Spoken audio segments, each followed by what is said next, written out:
Okay, I'm going to show you the real basic tools we're going to need in order to complete the borescope inspection.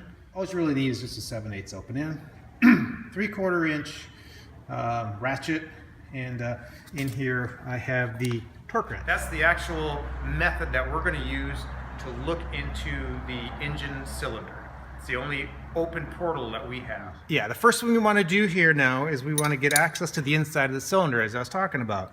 And so what we have to do is we have to remove the spark plug.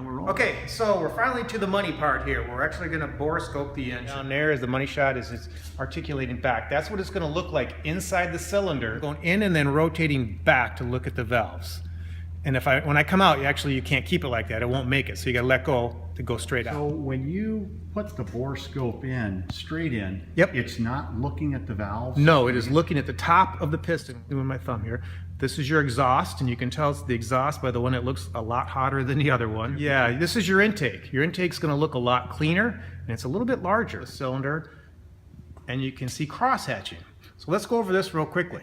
So don't be alarmed by that. I want to pay attention to something right here. I want to look at the 3 o'clock and 9 o'clock position.